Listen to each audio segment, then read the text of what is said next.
If you're keeping snakes, you already know that humidity levels are the most important thing when caring for your snake. But what if I told you it could also be your bedding mix that's causing an issue? Your bedding mix could actually be decreasing your humidity and causing more dehydration in your snakes than you know. If you have a snake that has shedding issues or is just plain out grumpy, it could be due to your bedding mix and the humidity. I see so many people making the same mistake over and over again with their substrate mixture, and today I'm gonna show you my secret bedding mix that helps elevate those humidity levels for your snake. And most importantly, it's not gonna turn your enclosure into a messy, wet swamp. The problem is most people just go with one sort of bedding and then call it a day. But here's the problem, not one substrate causes all the fixes to your problems. That's why I went through all the headache for you and designed this perfect substrate mix. I did the trial and error so you don't have to go through it. So first things first, we have the coconut fiber. It comes in a nice compact brick. I'm gonna show you guys how to get this thing going. This is the coolest part. So if your guys' substrate kind of looks like this, a little dry, this is gonna be the perfect video for you. But first, we gotta get this filled up. I like to go about 2 inches of water.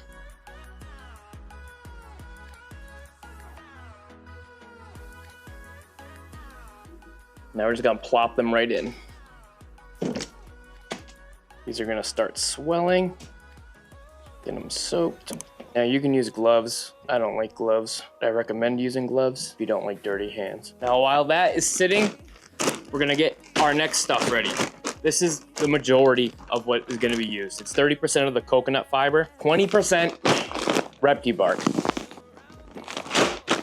50% of it, the cypress mulch. Coconut fiber is great because it holds humidity amazing. It absorbs water like a champ. This key ingredient is gonna prevent your enclosure from actually drying out. But on its own, it becomes compact and can get extremely muddy. That's where this stuff comes in handy. It's gonna aerate it. And the key factor with the cypress mulch is that it's mold resistant. It helps aerate the ground. It helps give it that fresh feel, that natural forest floor. It holds humidity well, but it helps circulate the airflow. This is why we're putting in 50% of the cypress mulch. Now this one is key, reptile bark, however you guys want to pronounce it. This is 20% of your mixture. This is going to add the structure to the mix. This is going to prevent it from getting way too compact and honestly just makes the tank look pretty clean. Now along with the cypress mulch, it also gives the snake something to actually grip onto while moving around the enclosure. Now we're gonna take a look at the coconut. Now that it's been a couple minutes, look how cool that is. Look how big it swelled up. This is gonna require more water. This is why you don't need to be precise with your water. So look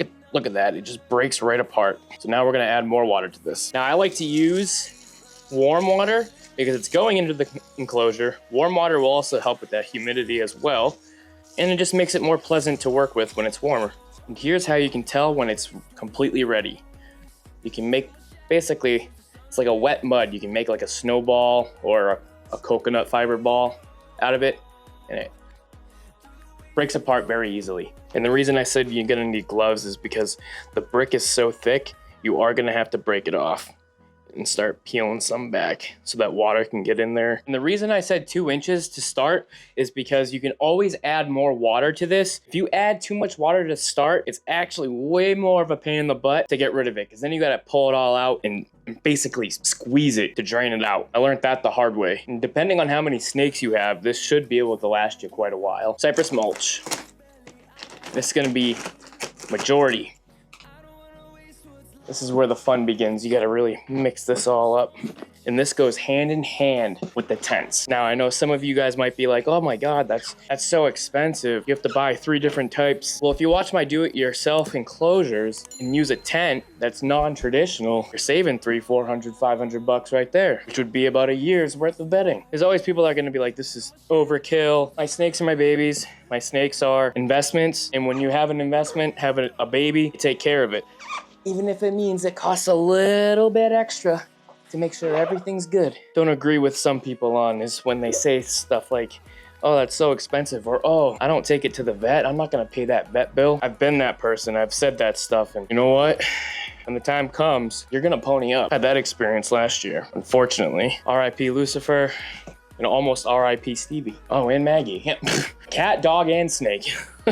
Tufts has gotten a lot of my money in the last year and a half, 2 years. And if you guys want to know more about Lucifer, he was my snake. I would love to tell that story once we get a little bit bigger. Because we have receipts. We do. We have receipts of what was wrong with the snake. And I vowed to never be that type of snake person ever. This is what it's going to look like when it's all mixed together. Now we add the reptile bark. Now the measurements don't have to be super precise. Like 20%, 50%. 3 bricks of coconut. Then you just get in, mix this all together. That's pretty sick.